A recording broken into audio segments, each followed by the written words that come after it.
Please welcome Mr. Jochen Flasbarth.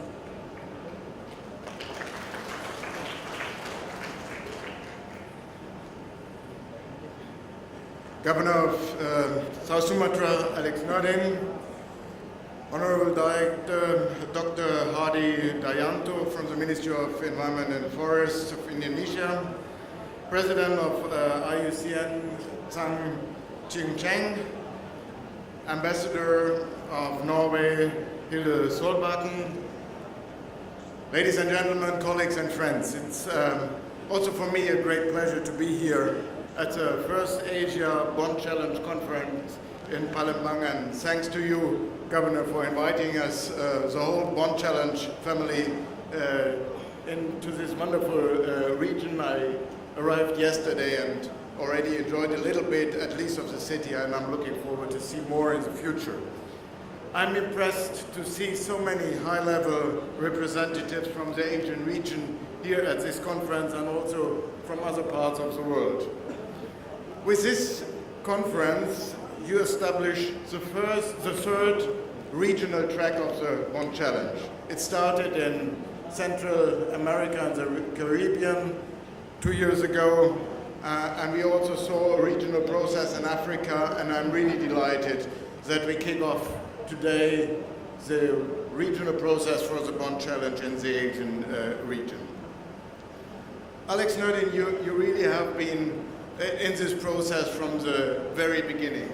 You are our partner, you're a bit a co-father of this Bonn Challenge initiative. You participated in the first meeting in 2011 when the German government launched the idea of the Bonn Challenge with the target to restore degraded land, to reforest,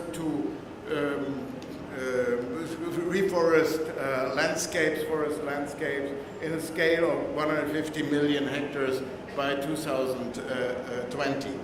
This was really a landmark target. And for me, colleagues and friends, the forest landscape restoration is something like a masterpiece of our 2030 Agenda for Sustainable Development. It addresses so many issues we need to address to achieve a sustainable world, to keep the world inside the planetary boundaries, our economies and our societies. Forest landscape restoration can benefit in multiple perspectives. It can serve the Paris Agreement to reach the 2 degrees target, and we will absolutely be unable to come close to the 1.5 if we don't look at the storage capacities, as Hilde Solbakken said, the natural storage capacities for carbon in our forests and our landscape. The forest landscape restoration can also serve the Aichi Nagoya targets under the Convention of Biological Diversity. We will not be able to achieve the biodiversity targets without looking into our forests, without looking into natural forests as well as in sustainably managed forests. Forest landscapes restoration also helps to protect soil under threat and also our water resources. It can create economic and social benefits, and if we implement it properly, it will be also part of developing inclusive societies.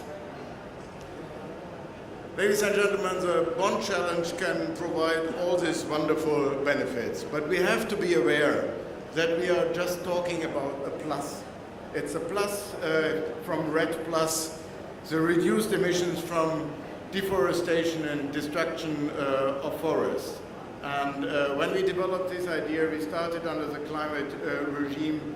First, we talked about reforestation and afforestation, and then we thought that we should widen our scope and that we should look into this landscape as well.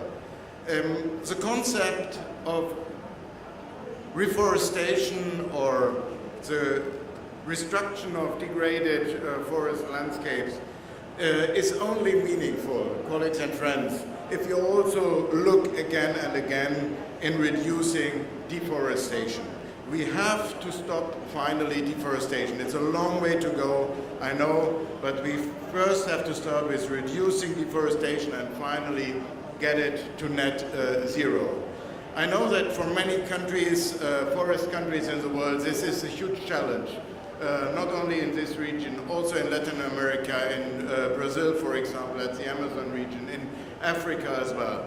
It's something like the challenge like my countries and others have to face to get away from fossil sources and driving machines for our economies. Stopping deforestation and phasing out fossil use are two coins of the same side.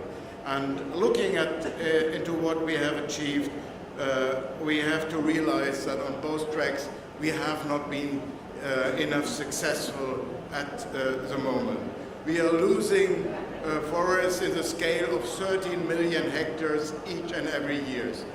Colleagues, this is the size of Nicaragua, or if you put it into European terms, it's the size of Greece that we are losing each and every year. If we continue to fail in stopping deforestation, then we will fail to achieve all our sustainability targets. In this regard, I really want to applaud the Indonesian government for the recent decision you took. You have been engaged in RED and RED Plus over so many years, but the recent decision, the moratorium for new deforestation for the production of palm oil, the decision to protect the remaining peatland, and in addition your commitment to the Bonn Challenge. These are really leadership activities, and we hope that many regions and many countries in the world will follow your example.